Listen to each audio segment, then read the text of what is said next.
Alors bonjour, aujourd'hui on parle des systèmes d'équations, mais plus précisément de la méthode de comparaison. Alors ça le dit dans le nom, la méthode de comparaison sert à comparer deux valeurs qui sont les mêmes, donc deux variables qui sont les mêmes dans deux équations différentes pour ensuite bien évidemment aller trouver la valeur des diverses variables. Donc c'est utile lorsque les deux mêmes variables, c'est-à-dire les variables, soit les deux variables indépendantes ou les deux variables dépendantes de l'équation sont, des deux équations qu'on compare sont déjà isolées, comme ici. Donc on a le y1 et le y2 qui sont isolés. Donc ici, c'est plus judicieux d'utiliser la méthode de comparaison, c'est-à-dire que y1 est égal à y2. Alors ici, il ne me reste plus qu'à remplacer mes y par leur valeur. Donc y1, c'est égal à moins x plus 100. Et y2, c'est égal à 4x.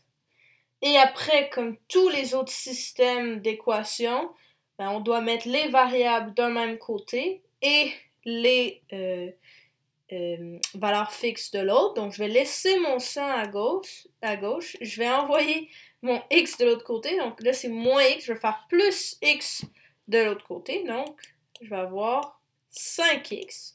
Et x, ben, ça va être égal à 100 divisé par 5. Et ça nous donne 20. Donc, on sait dans les deux cas que x est égal à 20. Maintenant, il ne nous reste plus qu'à aller chercher les valeurs des y respectifs. Donc, y1, bon, c'est moins x plus 100. On sait que notre x, c'est 20. Donc, ça va être moins 20 plus 100, ce qui va nous donner 80.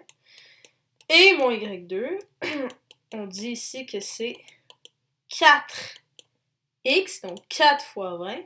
Et ça, c'est 80.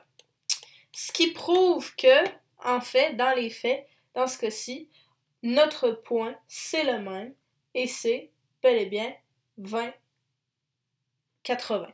Donc, on aurait 20 en x et 80 en y, et ça prouve que, dans le fond, ces systèmes d'équations-là nous donnent la même réponse dans les deux y.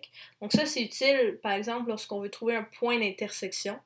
Ben là, on sait maintenant que la méthode de comparaison nous donne la même valeur, donc on peut, ici, on aurait pu juste calculer une seule des deux valeurs. Mais c'est bien de le faire les deux tout le temps pour peut-être des fois déceler, justement si on a fait une erreur de calcul, là, si on n'a pas la même valeur qui apparaît. Donc voilà pour la méthode de comparaison.